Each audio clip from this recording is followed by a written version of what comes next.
Good morning, it's Bev at Planetcrochet. I thought I'd show you how to do this pom-pom bobble edging. I've just nearly finished a scarf and it's a fun way edging. I didn't know what to do. I didn't want to do tassels because the ends are different to my previous scarf.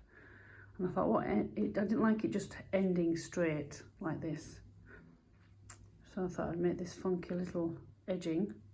And how you do it, and I'm using UK terminology, chain 6.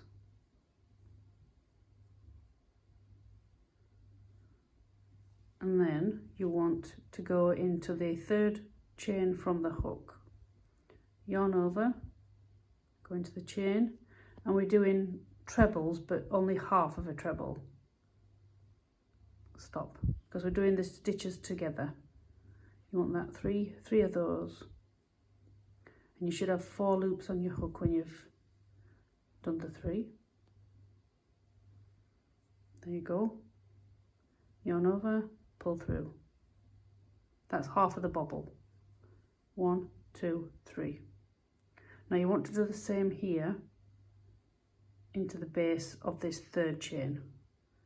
So how you do it, it's up to you. So you can either go in the 1 loop there, or what I like to do to make it a little bit secure and less gapey, I go through 2, going through the side of the chain, and then do the same what you've just done for the other half of the pom-pom.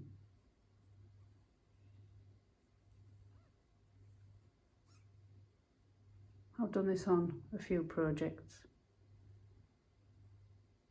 Right, to join, to make the bobble, you want to go in the base of the first half of the bobble with a slip stitch, and I pull it a little ways and snug, chain 3 to match the other leg, if you like.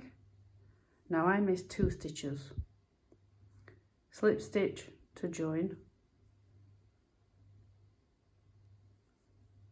And there's your pom-pom, and when I started, I slip stitched to the beginning stitch. So if you're going all the way around a blanket, just start in a corner, wherever you want to go, and go all the way around.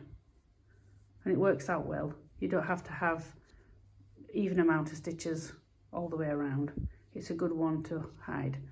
And as I've done on this one, as I got to the end, there was 1 extra stitch, so I just had 3 in the gap.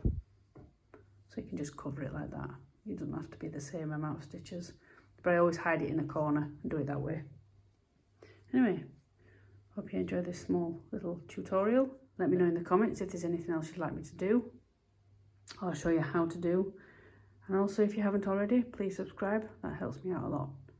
Thank you again for watching, and I'll catch you again on another video. Bye for now.